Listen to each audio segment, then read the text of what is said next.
across our joint books of business, we're talking about, at some point here shortly, we could be talking about $250 million between the two firms, right? At any given day. So it's a pretty good chunk of change, right? So the allocation of that $250 million or a couple of $100 million, plays a big role, not only in the best interest of our clients, but also in the best interest of our respective firms, right? This committee, the intent is to be focused more on the financial aspects of the client. The investment side. Yep. Exactly. Got it. Okay. Everyone understand that? Everyone good with that? Yep. Ken, that's a baller background, man. If that's a real background, congratulations. If it's just an image, congratulations. That's the living room. Jesus. Awesome. Have you been to Teddy Roosevelt's house in Long Island? No. Yeah, that might be up there. That you might be up there with that. So I'll have to take you there someday, or we'll do our offsite over there. Hey, Joe Howard, that's for you, buddy. Keep it grand. Yeah, nice. Thank you. So anyway, so that's kind of the overall goal of the committee, is to figure these things out on a quarterly basis. So we've got to shrink time, we've got to standardize, and we've got to manage the stuff that's in front of us. Great. What's the name of that book? It is Capitalism in America. Got it.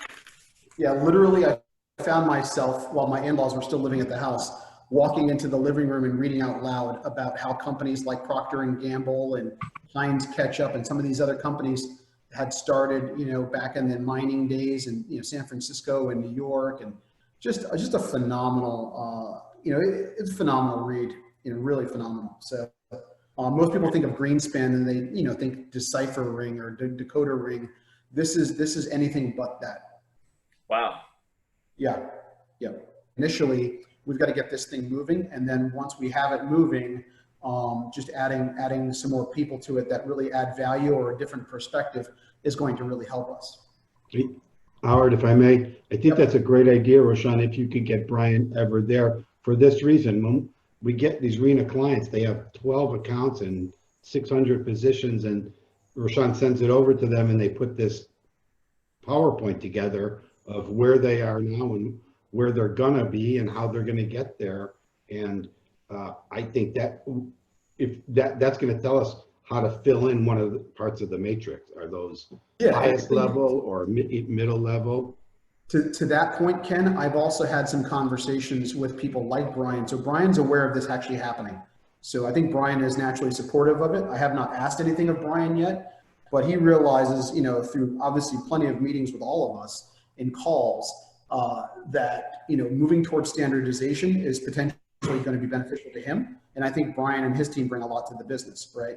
And whether it's somebody like Brian, somebody from, for example, JP Morgan or Goldman or Double Line that we're friendly with, or Cantor, just another perspective, maybe from the industry, and then having that intersect asset values, right? And that starting to drive our decision process as to what are we doing, right? So from something as simple as, our robo-advisor, Betterment for Advisors, and maybe you guys set that up too, I'm getting a lot more interest from people that talk about their kids or 18 or 19 or 20-year-old, where they don't necessarily want to open up a full-blown brokerage account, and the kids have phones and they want apps and they want to put in $20 a month because they've got some small job. That's not a Fidelity or Schwab thing we should have to worry about. We can just place that in like a robo-advisor, right? So from that extent to the 5 or 10 or $20 million client that comes in and goes, here's my 10 different accounts, right? It is not your typical $500,000 rollover. We've got to map that out, right? From the family member who's just starting to, we're going to run into these mega opportunities.